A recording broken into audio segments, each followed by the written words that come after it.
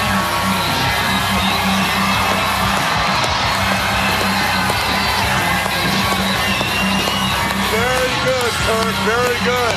I told you things are changing around here. You can't run and hide. You can't get disqualified anymore, Kurt. You know something? I'm locking you in a steel cage with Jeff Hardy in lockdown. Wait a minute. And it's true. It's really true, brother. Come on! Hogan, you can't do this! Hogan! You can't do this! I'm Kurt Angle, damn it! I'm Kurt Angle, damn it. You can't do this, Hogan. It's set, buddy. You and Jeff Hardy. Hulk Hogan pissed me off. He did piss you off, and we're here. The match between you and Jeff is rated as the best match from the Wrestling Observer readers. Kurt, it seemed like everything you were doing was just it was like gold. Or Dave Meltzer's in love with me. I don't know, one or the other. Maybe that's a T-shirt. Dave Meltzer's in love with me.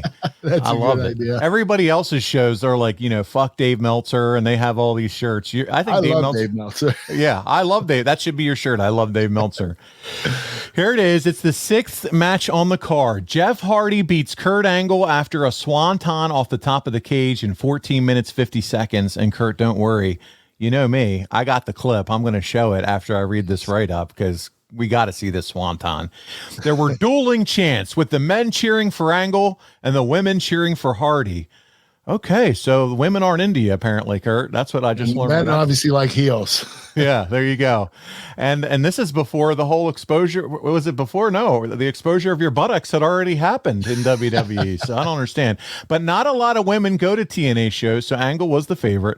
Hardy juiced about 5 minutes into the match. Hardy used the Whisper in the Wind for a near fall. He hit the Twist of Fate and went to the top. Angle got up and ran up the ropes and gave Hardy an Olympic slam off the top rope. Hardy used a Vader reverse splash off the top for a near fall. Crowd was chanting, "This is awesome." You're used to that chant, Kurt. You know how that goes. Yes, I am. Hardy considered leaving the cage to win, but Angle grabbed his ankle and put on the ankle lock. Hardy reversed into an ankle lock of his own. An Angle teased tapping out, but refused and escaped. Hardy delivered a Twist of Fate again. He climbed to the top for a swanton, hit it. Angle kicked out, said, "That's not going to do it against me, you son bitch." Hardy then climbed to the top of the cage and delivered the swanton off the top of the cage for the pin. Angle was then helped. Oh, wow, you needed help to get to the back. 3 3/4 stars. Let's check it. Let's check out this match ending, Kurt. You got to see it for yourself. Here we go. Sounds good to me. Straps are down. Angle's all business right now, my friend. Look at those eyes. Look at that look. Daring Hardy to get up.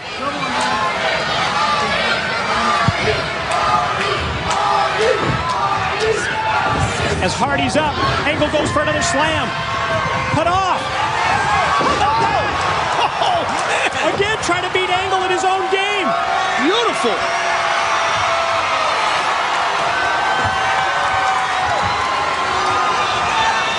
Gonna go swanton again. How many times? How many more? Wait a minute. No. Oh, no. No. Hardy heads all the way to the top of the steel cage. Jeff, don't do it. You're freaking out of your mind. Don't do it, Jeff. Jeff, don't do it. Oh, my God.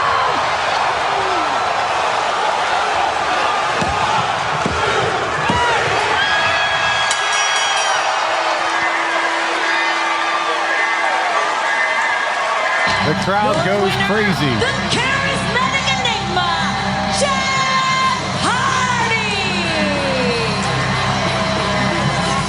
Holy, you know what? Wow. Well, Kurt, His butt hit the mat like it was supposed to. I noticed that. And you know why? Because before he went up, I positioned myself, got a little closer to the corner because I knew his ass was going to land on me. So I didn't give him a choice. He had to do a modified a swanton. Yeah. He couldn't go out in the middle of the ring. He had to just dive forward and duck his head real quick because I was close to the side. I was close to the corner, and I did that on purpose so he wouldn't kill me. So I got to ask you, as we picked up the match, I saw him use your angle, your Olympic slam, whatever we're allowed to call it now, angle slam, Olympic slam. I saw him use that. He uses the ankle lock. What do you think about guys using your own moves against you? Do you care about that? Yeah, I mean, it depends who they are. And, Jeff is not really a submission guy. I wasn't crazy about that, but it was an idea that he had. And I figured, I had a lot of respect for Jeff. And, if he wanted to do it, I was going to let him do it. I think that's the key. It depends on your relationship with the person you're wrestling with, right? And the respect level. Like Chris Benoit, I would have done it in a second. There you go. He's a great submission wrestler. Yeah, I always wondered how guys felt about guys using their own moves against them in their match. Like, yeah, hey, that's my move. That's what I win with. Especially if they don't apply it right. Yeah, right. Don't make it look like shit, pal. Okay, you can do it, but if you make it look shitty, the last time right, you ever get did one it. chance. That's right. So, what are your overall thoughts on the match itself here? Oh, I thought it was awesome. I thought we did an incredible job. I was really happy with my performance, especially with my torn hamstring. You could see I had my leg taped. But Jeff was, again, awesome. This was his forte. This is what he did best. And he was a daredevil, a stunt guy, and this was right up his alley. And it was really cool to put him over. And this is you two kind of collaborating together then, Kurt? I know there wasn't a whole lot. Yes. Yeah. Surprisingly, I came up with a lot of the ideas, too. It wasn't just Jeff. We both did. We collaborated together. Yeah, and you mentioned that not only was Jeff a high flyer, but he jumped for you, and he was just as good in the ring as a technical wrestler. So it was good. Your styles meshed well. Yeah, so that was cool to see. How did it feel taking a swanton from that high, though? But you took it right versus a standard swanton. Well, you know what? It didn't matter because his upper back hit me. His ass didn't hit me, which the last time he landed on me, he nearly split me in two. So I just wanted to make sure that he didn't do it again. So I got close to the corner, and it was the right choice. Good stuff, Kurt. Lockdown 2012. Listen, if you haven't checked it out, go back. You can fast forward through all the other matches because the only match that matters is Kurt Angle, Jeff Hardy. It's in the true. Cage. It's damn true. And fun match, big spot off that cage. And thank you, Kurt, for going through this. Now, we have some questions from our audience members, and so let's jump right into it. We'll start with adfreeshows.com. Top guy, Patrick Ruth. He says, Kurt, how would you rank this match? Would you rank this behind Samoa Joe as your all-time greatest cage match? For TNA in particular, because I had a better cage match in WWE with Chris Benoit. But with TNA, I would say Samoa Joe was my favorite match because it was an MMA style match. But Jeff's is immediate second, without a doubt. So there you go, Patrick. He agrees with you. He ranks it right behind the Samoa Joe match for TNA. Money Mike McClanahan, AFS top guy. We also call him DiBiase Jr. He asked, in 2011 and in 2010, Kurt had some high-profile steel cage matches with Jeff Jarrett and Mr. Anderson, respectively. Going into his third cage match, did Kurt feel any pressure to top his previous performances? Was there a conscientious effort on Kurt's part to give the match a unique vibe? Well, I wanted to give it a unique vibe, but what made it unique is they're all different wrestlers. Ken Anderson, Jeff Jarrett, Jeff Hardy, they all have different styles. So I never put pressure on myself to outdo my previous performance because these matches were all going to be different. We're all going to be different, doing different moves, setting the heat a different way, doing the comeback in a different way, and the finishes were going to be different. So I never put pressure on myself to outdo another match.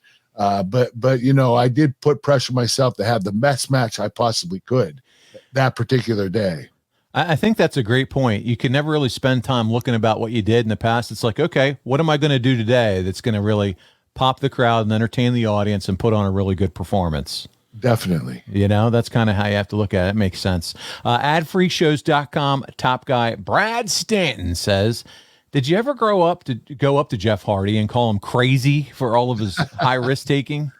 You know what? No, I didn't, but I told him he needs to tone it down. I told him that at house shows and some of the TVs, don't use all your stuff. Save it for the pay-per-views and the big TVs, the important TVs, because your body, you only have one body. Yeah. And if you bang it up too much, you're not going to be able to perform anymore. If you want to have a nice long career, you need to save yourself and make sure you only do the spots that you do in the most important matches, the pay-per-view matches and the important TV matches. The other stuff, you can just wrestle and have fun and, participate with the fans and, include them in the match and just, enjoy yourself. Yeah. Dance without around. having to do anything, crazy. Jeff always did crazy stuff. And he never let his fans down. Even at house shows, he was doing the swanton from the top rope. He was diving over the top rope outside of the ring. He always put his body in jeopardy, no matter what kind of show it was. And I think what better person to talk to him about the importance of that than you? I mean, of course, you know what? I didn't tone it down either. That's why I'm listening I to you. was injured and I never toned it down. So listen to you call him I was a kettle black. hypocrite, but, Jeff was a high flyer, and I was trying to tell him, listen, you're doing some dangerous stuff. It's the pot calling the kettle black over here in Kurt Angle. I know. Tone it down. Don't take it too hard. People told me to tone it down. Mr. Torn Hamstring over here just running around acting like nothing's wrong. Yeah. Yeah, sure, Kurt. I love it. I know. I'm an idiot. Adfreeshows.com/slapnut. 2 Count Kyle asks, which Hardy did you prefer working with, Matt or Jeff? And this is a good. And who was more extreme in the ring, you or Jeff? So let's start with the first one. Which Hardy did you prefer? I know you're going to keep it right down the middle. I can't wait. That's tough. I can't pick. I mean, they both had identical styles, but very different styles at the same time. Matt had this. He had this hereditary problem where he couldn't bend his knees. I don't know if you ever seen it.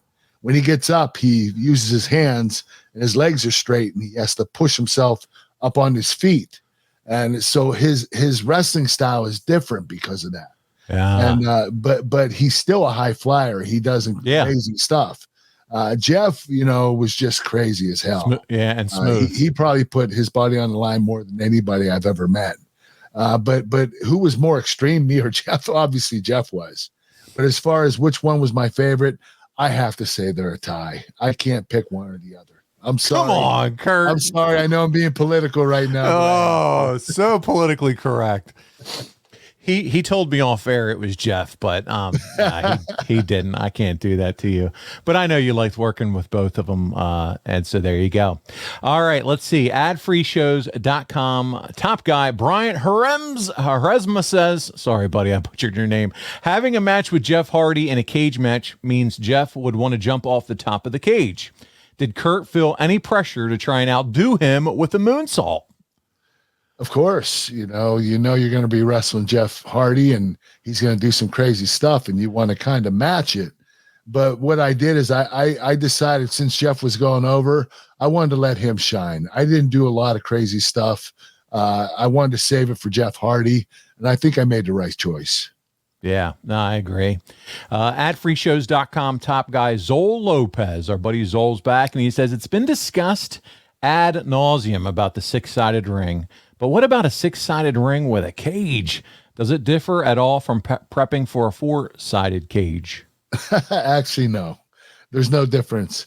One's a 4-sided cage and one's a 6-sided cage. I think the 6-sided cage is a little bit smaller than the 4-sided cage, but other than that, there was nothing different. A wrestling historian asks, were you concerned working with Jeff Hardy in a steel cage match given his affinity for jumping off high places? Yeah, yes and no. I mean, I was really concerned about the swanton off the top of the cage. Other than that, I was game for anything. Yeah, I mean, dude, it's going to be, and you said Jeff and I worked together putting this match together behind the scenes. Did he pretty much tell you before you went out, hey, you got to know, Kurt, I'm coming off the top of that cage? Of course. Yeah. It's a no-brainer that Jeff Hardy's going to go to the top and do the swanton. So it's coming. If he doesn't, he's letting the fans down. There's no doubt about that. Jeff Hardy is always going to give his finish from the top of the cage if he has a cage match, especially if he's going over. It wasn't if he was going from the top of the cage. It was how many times could he possibly go off the top of the cage? Exactly. Good stuff. Ben's up next, and he said, did you like participating in cage matches? I love all the cage questions. If not, what other stipulation matches did you like being in the most? So what about it, Kurt? Well, I wasn't, excited about doing stipulation matches, gimmick matches, tables, ladders, chairs, anything goes, last man standing, cage matches. I would do them if I had to, but I was a thoroughbred wrestler. I like straight up wrestling, anything with technique and psychology and getting in the ring and just having straight up wrestling matches. That's my forte. But, don't get me wrong. I'll get in the cage and I'll do a last man standing match, no doubt about it. But they weren't my favorites. Straight up wrestling was my favorite. And it's something because one of your most well-known, talked about historical matches of all time was that crazy match with Shane McMahon from King of the Ring. The street fight, yes. And that was the street fight. So. 2001 King of the Ring. I'll never forget. Yeah. I got so banged up in that match. Shane and I both did. We ended up in the hospital that night, and we were in wheelchairs in the waiting room high-fiving each other. That's how much idiots we were. One of these days, me, you, and another member of that match is a part of the ad-free family. We'll all have to do a watch-along together. Mike Chioda was the ref for that.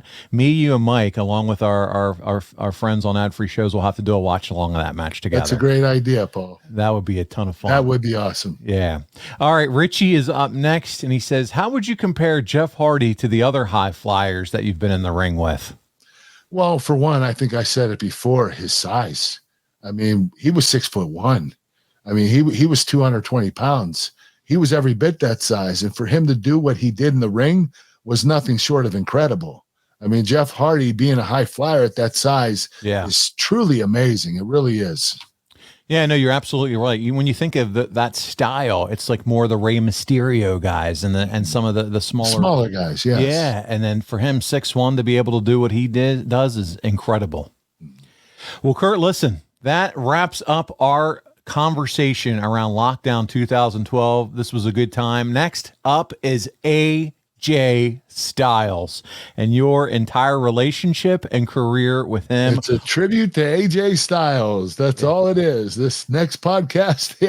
It's all about AJ, your matches with him, your thoughts on him, his career accomplishments. We got clips. It's going to be a great time. I can't wait to talk about it with you. Speaking of potential One of my favorite opponents to work with, yes. Speaking of potential podcast guests, I'll throw that one in your ear too for down the road. But man, yeah, there you go. That's going to be a lot of fun. But before we get out of here this week, you know what time it is, brother. It's time for physicallyfit.com because we all want to look like you with our shirts off. How do we do that? Physicallyfit.com. You can get these. That's right. Chicken snacks and Snack Smart crispy protein bites. One's chicken breast protein and one's organic plant protein. You can order them at physicallyfit.com. Use the promo code AnglePod and get 20% off your first order, or become a lifetime member and get 20% off for the rest of your life. These things are amazing. You're going to absolutely love them. We got nothing but 4 and 5-star reviews, and they really speak for themselves. Wow, man, Meltzer gave you nothing but 4 and 5-star reviews. Now the fans are giving you nothing but 4 and 5-star reviews for your chicken snacks. Giving the chicken snacks 4 or 5-star reviews. Man, you don't know failure at all. You don't know any of that in your life. I failed many times. Hey, listen, before I succeeded. Well, you're getting it done now, my friend. I saw it being advertised on Wives of Wrestling. You know that show, right? My wife, my beautiful wife Giovanna, advertised them. She knows the deal. She's got to advertise chicken snacks on her show. She knows the deal, or she's getting that ankle lock too, baby. Oh man, I hear they're having some entertaining dialogue over on that show, buddy. They go off the deep end. They do some crazy stuff. They talk about some crazy stuff. Yeah, like personal things with our lives. Yeah, like how they shaved your bodies and all this other stuff. There's all kinds of wacky stuff going on over there, man. I don't even know if you know half of it. It's insane. Listen, let's get into KurtAngleBrand.com, and Kurt, share with them all the fun stuff they can get over there, my friend. That's right. Milk cartons right there. I got a milk curtain. You got cowboy hats, milk cartons, T-shirts, We got birthday cards. We got it all. We have autographed photos. Go to KurtAngleBrand.com to order yours. I'll send it. You order your, whatever you want, request, and it'll be sent in the mail to you within the next 2 weeks. You'll get it. He's going to do cameos for you, and whatever you want him to say via video, whether you want him to sing to you, whether you want him to dance for you, or if you just want me to say you suck, I'll do that. He's really good at that. He's really good at that. So I hear that every week after I'm done recording the show. So he's really good at that. Listen, wildcatbelts.com. Get you one of these bad boys. Kurt goes to grab his. He's grabbing his puppet. We'll get there after that. But yeah, look at that championship belt, Kurt. Tell him about it. This is the championship belt, Kurt Angle championship belt from Wildcat Belts. And it's incredible. The detailing is amazing. 24-karat gold plating, quality leather. This is one of the nicest titles I've ever seen. This company also does the WWE titles and the AEW titles. They're pretty incredible. They have, they're great reputation. Yeah, he's doing WWE, does NXT. Kurt, is it true that sometimes you've mentioned you walk around your house in your underwear? Do you wear that belt as well when you're strutting around the house? I hear you like to wear it loud and proud. Especially in my underwear, of course I wear a belt. Yeah, you got to. It's not a belt, it's a title. Yeah, we learned that. Man will get pissed off at you, call it a belt. It's a title. Buddy, a few weeks ago, Cody was on, and he was doing a promo with The Miz, and he made the mistake of calling it a belt, and The Miz corrected him on Miz TV. A belt holds up your pants, Cody. It's a title. Right there on Live Raw.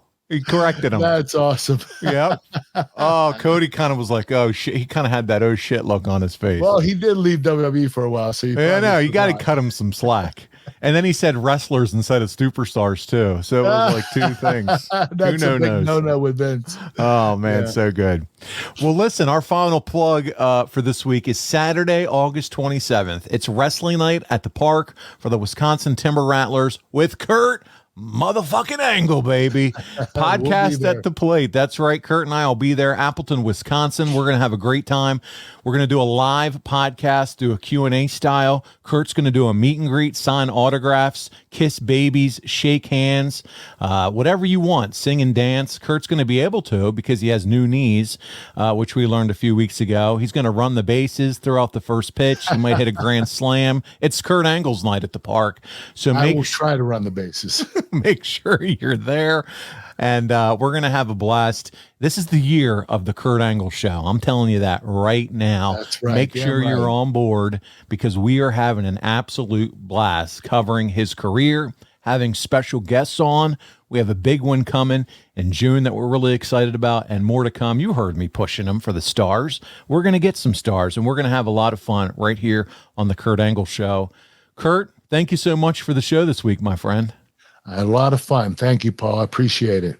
All right. With all that, we're going to be back again next week. It's all things the phenomenal AJ Styles. On behalf of Kurt Angle, I'm Paul Bromwell. We'll see you right here next week on The Kurt Angle Show.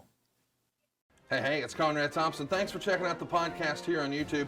Be sure to hit the subscribe button and the notifications bell so you get a notice anytime we upload some new content. And go save yourself some money right now. If you're in a 30-year loan or you have credit card debt, it's not a matter of if I can save you money. It's a matter of how much. Find out right now for free at SaveWithConrad.com.